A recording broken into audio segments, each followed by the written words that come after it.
Hello, I hope you are all well. Um, I am going to be focusing today on what you can do on paper rather than what you can do with something like a Kindle device. So this may seem rather contradictory because I have done many podcasts on Kindle devices and you know how much I love them. But I also find that I need paper planners, so planner books. And the best ones I've found are made by Clever Fox. And so I wanted to talk a little bit today about how not so much that you can use one or the other, but that you can very profitably use both. Your digital allies in the planning world and some great planners that exist as books.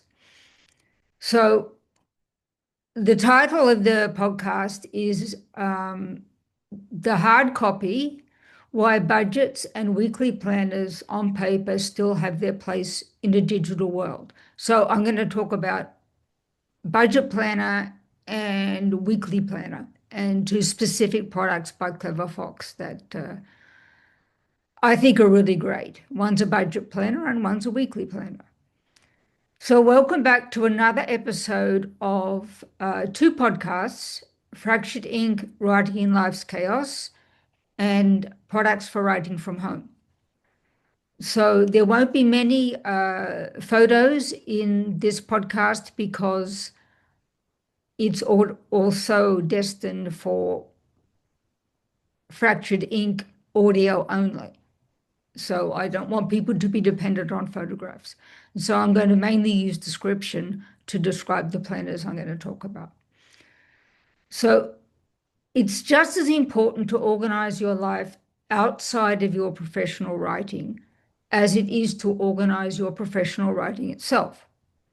The time spent on professional writing complements the time spent away from it. They impact each other directly. If you have a solid plan for your professional writing, it won't be successful if the rest of your life is stressful and chaotic. After all, you are writing in life's chaos.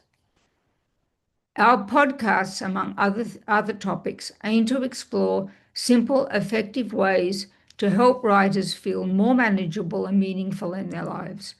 I'm your host, Diana Dirkby, and today we're diving into something that may seem a little rebellious in 2026, sometimes choosing paper. In my podcast episodes, I frequently recommend the Kindle Scribe for organizing professional writing. It also manages many aspects of your life through the thoughtful and intelligent use of its notebook section.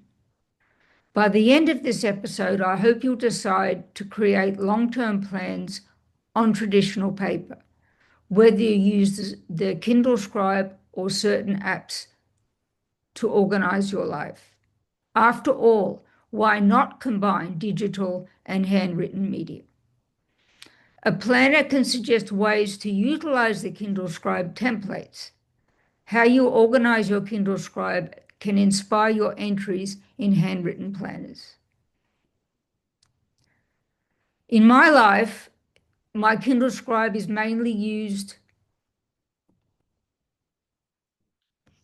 for my novel writing, together with the Scrivener app, which involves working on the novel itself and organizing contact information for people on or off social media who have shown interest in my work.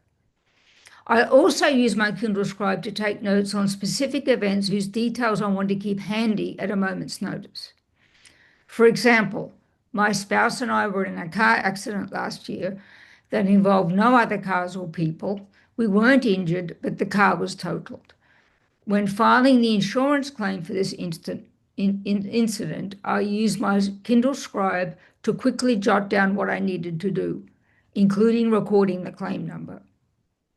We also lost the keys to one of our houses, and I used the Kindle Scribe to note where each key was in my search for the ones we needed. It worked well. We found them. So when I talk about paper planners, I mean planners with long-term organizational tools. I mentioned in an earlier episode Clever Fox's line-a-day diary spanning 5 years. Now I can't do without it. Today I will focus on two of Clever Fox's products, a budget planner and a weekly planner pro, both spanning a year. They are undated, so you can hop in and use them at any time of the year you choose to start.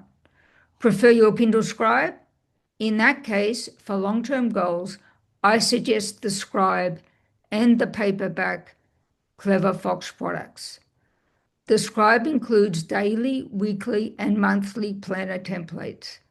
I'd love to know how they compare to the old-fashioned Clever Fox paperback planners, a personal goal for this year. And by the way, I say paperback, but they're actually hardback. They're a little bit more sturdy than that. Okay, but first I want to start with a general discussion of why I would consider, in this day and age, in love with the Kindle Scribe, I would consider planners in the old-fashioned sense of it being a book that you're writing. So let's first start with a general discussion. With apps for everything, budget trackers that sync your bank accounts in real time, calendars that ping you 5 times before a meeting, why would anyone still reach for a pen and notebook? Well, it turns out many people do, and including myself. And research plus real-world experience show that paper budgets and weekly planners have some surprising advantages over digital options. If you want both paper and digital products, use both and compare. So that's the main takeaway from this podcast, is try both. They will help each other. Today, we're breaking down the key benefits of keeping your money and week on paper. So I've eulogized about the Kindle Scribe, and now I'm going to eulogize about the moments that I choose in my life to use a traditional planner. Better memory and retention. First up, your brain literally works differently when you write by hand. Multiple studies, including recent neuroscience research, indicate that handwriting engages more areas of the brain than typing. When you physically write down groceries $120 or meeting with Sarah Wednesday 2 p.m., that information is stored more deeply. It's like your brain captures a detailed snapshot. People who handwrite their plans and budgets remember commitments and numbers better, even if they don't constantly look back at the page. Digital entries, they tend to feel more temporary, almost disposable. You type it, you might forget it because the mental effort is shallower. This really matters, especially when it comes to budgeting. So this is why I'm talking about budgeting first above planning, because this is something very personal and private in my case. And I don't really want my budget plan to be in the Kindle cloud or the Kindle ecosystem. I want my planning to be something personal, a little book, say from Clever Fox, that's not so heavy that I can't take it with me. So this is especially true for budgeting for me. So back to our general discussion. This really matters, especially when it comes to budgeting. When you manually record your income, fixed expenses, fund money, and saving goals on paper, you are forced to slow down and truly see the numbers. This hands-on method increases your awareness of your financial habits. Many people say that ditching budgeting apps for a simple ledger-style notebook or a more advanced product like those from Clever Fox helps them feel more in control and less surprised by where their money goes. Next, fewer distractions, deeper focus. Let's be honest, Most of us open our phone's calendar or budget app with good intentions, and 5 minutes later, we're scrolling notifications, checking email, or doom scrolling. Paper, zero notifications, no pop-ups, no temptation to just quickly check Instagram. It's a distraction-free zone. When you sit down with a weekly planner spread or your monthly budget sheet, you're in a focused flow state. Research on time management shows that people who use paper planners often create higher quality, big picture plans because they naturally consider the whole week or month at once without zooming in and out of tiny digital windows. Well, of course, the Kindle Scribe has some great templates for planning by the day, week, and month. And it has a nice big screen. So, but still, I think what I'm saying now still applies. One study from a university research center found that paper calendar users not only followed through on more planned activities, but actually built better, more realistic schedules overall. They saw contingencies, buffer time, and the weeks flow more clearly. For budgeting, the same principle applies. Writing categories and amounts by hand makes mindless spending feel more real. Crossing off or adjusting a line item physically reinforces the commitment in a way that tapping a screen rarely does. Next, increased sense of ownership and mindfulness. There's something compelling about the physical act of writing that fosters commitment.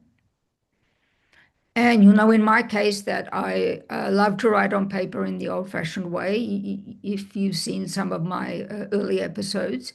And in particular, I love to write with a nice fountain pen on paper. So it's actually an aesthetically rewarding experience for me to write on paper. That doesn't mean I love my Kindle Scribe less and that I'm not considering upgrading to the Kindle Colorsoft or the Kindle without front light.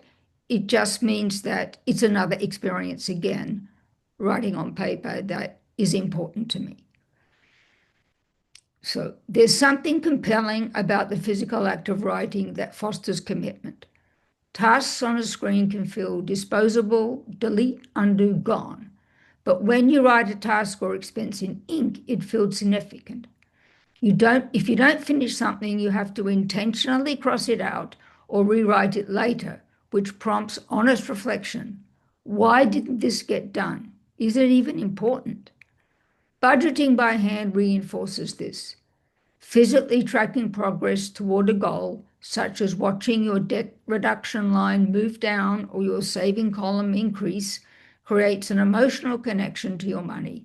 It's not just numbers on an app dashboard, it's your handwriting marking milestones.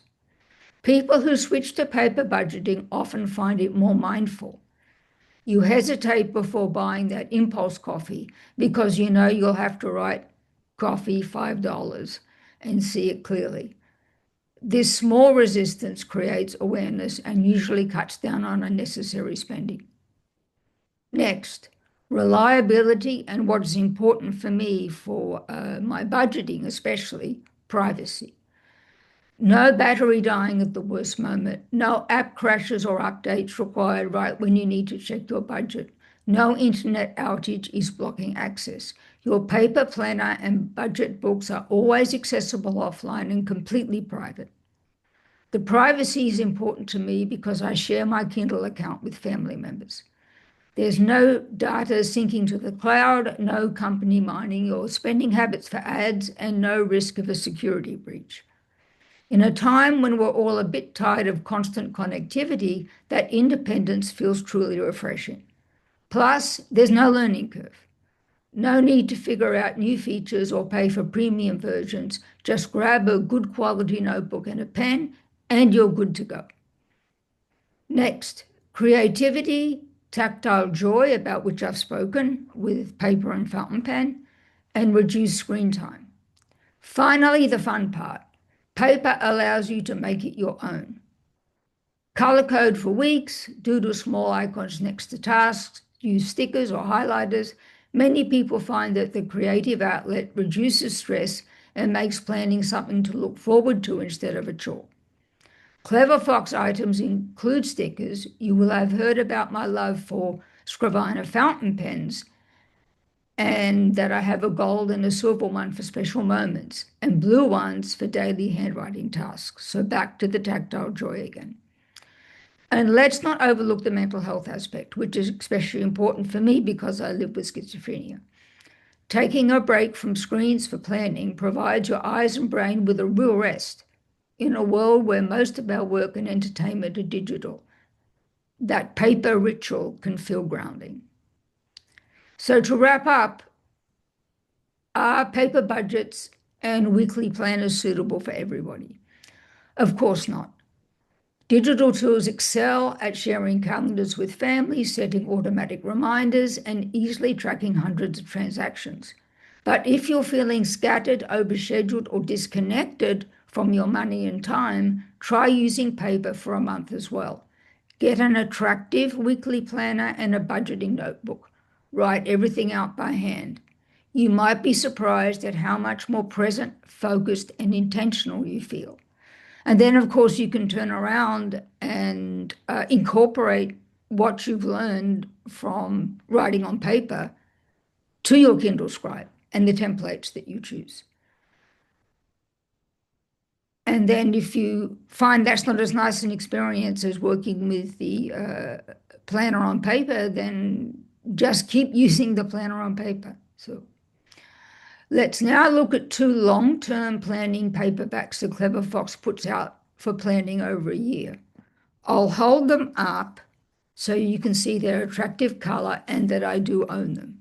So this is the budget planner, okay? And the much bigger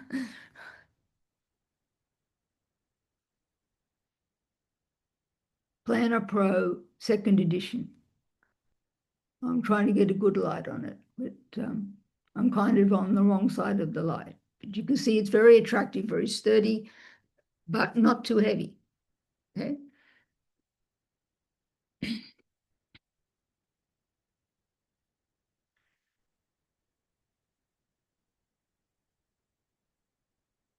And they come with a little book of instructions on how to use them, okay?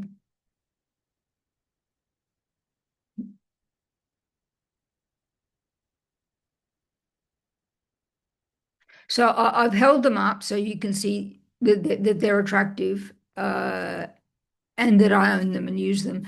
In fact, I own several as time passes because they're undated. And, you know, I have at the moment a couple of free ones because they're going to be for next year and the year after. I mean, they're free of my writing, not that I bought them for free. The individual pages don't photograph well, and I want to keep this episode clear for my audio-only audience. So I will describe them instead. The budget planner is 5.8 inches by 8.3 inches, and the weekly planner is 8.5 inches by 11 inches. Here they are, I just showed them, and each comes with a 4-page guide on how to use the different features in the planners. So I will list the advice below from the guides that Clever Fox puts out. And I'm only going to cover the budget planner because I think that's enough for one session. And the Planner Pro second edition, I'll reserve for my next podcast. So as I say, they're actually hardcovers. So they're paper inside, but they're hardcovers on the outside. Okay. The budget planner starts with a page that has 10 lines for you to write your goals for the upcoming year. Regularly review and track your progress towards your financial goals. Don't be discouraged by big goals. Break them into smaller, manageable steps. The second page features a mind map, which is a great way to do this breakdown. The third and fourth pages cover your strategy and tactics, respectively. Each page is divided into two sections. My strategy includes new skills I need to achieve my financial goals and my money affirmations for wealth and prosperity. Overall, write down the skills you need to learn on your financial journey, the actions you will take to earn more money, reduce your expenses, and the affirmations you will repeat to train your mind to focus on the positive. Then there are 2 pages of important dates divided into one section per month for a year. Next, your monthly budget plan should cover 2 pages. Write down this month's goals and tasks. Set reminders for bills and payments due on the calendar. Update the income and savings tables as the month goes on. Create a monthly spending plan before you make any purchases. Complete the budget table by entering the budgeted amounts for all your expenses. Next, there are 4 pages for expense tracking, each divided into columns: date, description, category, and amount. Record all your expenses for the month and assign a category to each one. The next page is the monthly budget review. At the end of the month, reflect on the past month. Fill in the monthly budget summary table. Analyze your spending during the month. Insert the amount you have spent for each category. Calculate the percentage for each category by the formula category percent equals category spending over total expenses times 100. Plot a pie chart, pie included, to visualize your monthly expenses. Answer the questions and think about how you could do better next month. To help you, an ideas and notes page is included for you to freely write your ideas. That's the 1 month section, which repeats for 11 more months. After those 12 one-month portions, there are some other useful pages. First comes a 4-page savings tracker, followed by a 6-page debt tracker. Use savings trackers to monitor your progress towards achieving your savings goals. Use the debt tracker to monitor your progress toward paying off your debts. There are 2 pages focusing on your holiday budget. Finally, there is an annual summary, a regular bill tracker, a check register, and a place to jot down what bank credit and debit accounts you have. Use the annual summary to monitor your income, expenses by category, and overall progress throughout the year. Use the regular bill tracker to plan and keep track of your monthly bills all year long. The planner includes stickies and a pouch at the back. Well, that's enough for today. It's a lot of information, and I would suggest, if you are planning on doing your budget planning on the Kindle Scribe, I would advise you getting the Clever Fox Budget Planner as well. It's not very expensive, and it will give you good ideas, and simply to write in your Kindle Scribe and write in the budget planner at the same time over the same period and compare. Okay, so there's a lot in the Planner Pro second edition, and we've been talking for quite some time, so I think that's enough for today. So I will devote my next episode to the Clever Fox Planner Pro second edition. Now, I'm currently reading a book on how to organize well the use of a Kindle Scribe. And I haven't finished it yet, so I can't talk about the book until I finished it. But I think you'll find that it's a little bit the same idea, that what the author tries to do is to mimic something like what Clever Fox puts out, the Planner Pro second edition on the Kindle Scribe. And the author also puts in a whole lot of other information about organizing your highlights and your notebooks, etc. So I will definitely mention the book next time. And I think to use the Clever Fox Planner Pro second edition, your Kindle Scribe, and this book, you'll be in really great shape. and you can make a decision as to how you want to continue next year, just with Kindle, just with paper, and always listening to good advice. Okay, that's enough for today. I'll devote my next episode to the Planner Pro second edition. If you're team paper, drop me a message and tell me your favorite setup. If you're all digital, I'm curious to know what keeps you there. Until next time, plan intentionally, whether it's on paper or pixels. Take care, and above all, thank you for listening. So please subscribe, like, and comment. Love to hear from you. Have a great day.